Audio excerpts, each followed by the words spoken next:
warahmatullahi taala wabarakatuh dan salam sejahtera.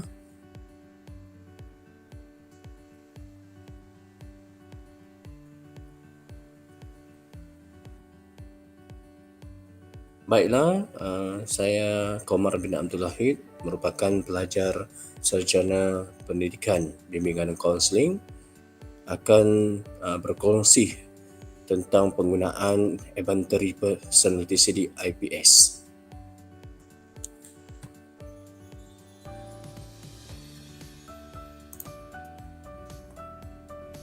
Bagi pengenalan untuk Inventory Personality CD IPS, yang merupakan alat ujian personality yang dicipta oleh Siddiq Muhammad Noor pada tahun 1987 untuk mengukur 16 faktor personality dan satu skala penipuan. Ujian personality ini adalah ujian yang mempunyai jawapan ya ataupun tidak. Inventory Personality CD adalah salah satu alat ukuran yang bertujuan untuk mengukur atau mengenal pasti trait-trait atau ciri-ciri personality berikut, iaitu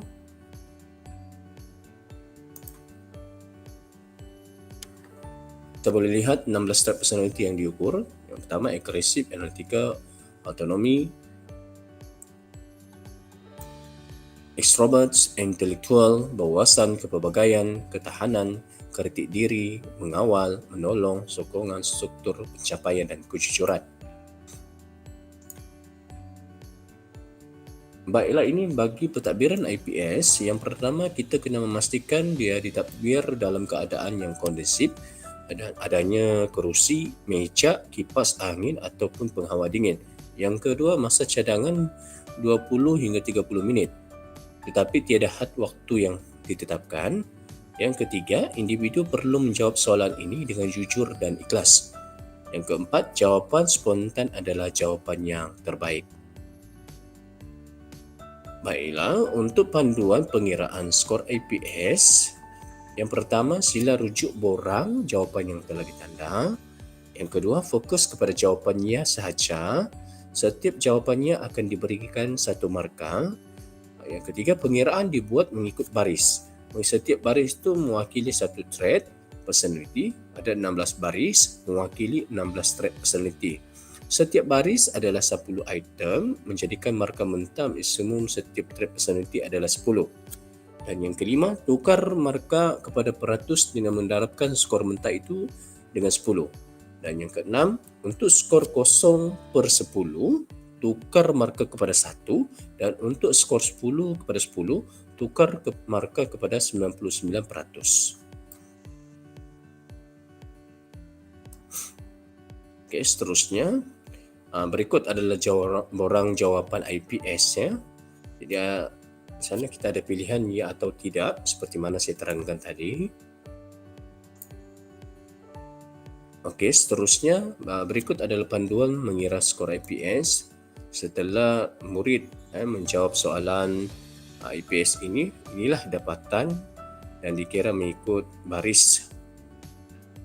Daripada contohnya 1 hingga 45, baris yang pertama, 2 hingga 146, baris yang kedua.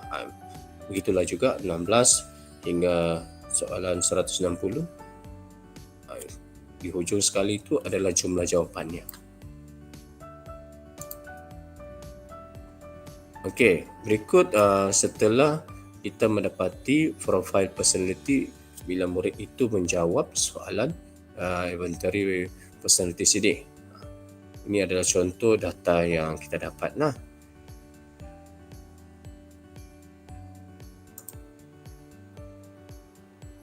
Baiklah, ini andaian asas pentafsiran IPS ya. Yang pertama, tiada personality yang gagal dalam personality sebenar. Yang kedua, tiada individu personality-nya sempurna. Yang ketiga, tiada individu personality-nya sifar atau kosong. Yang keempat, personality adalah kualiti intrinsik manusia yang boleh berubah.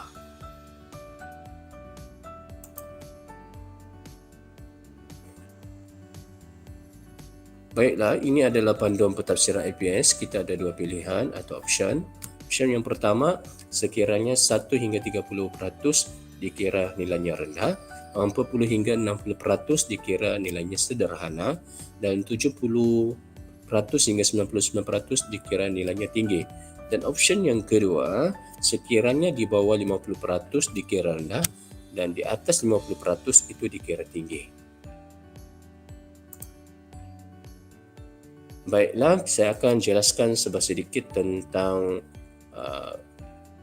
trait personality sidik ini. Yang pertama, agresif.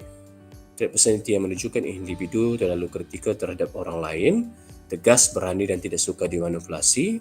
Dan seterusnya, yang kedua, trait personality analytical yang menunjukkan individu yang sangat sensitif kepada persekitaran, suka membuat perhatian dan akan menganalisis sesuatu perkara sebelum membuat keputusan.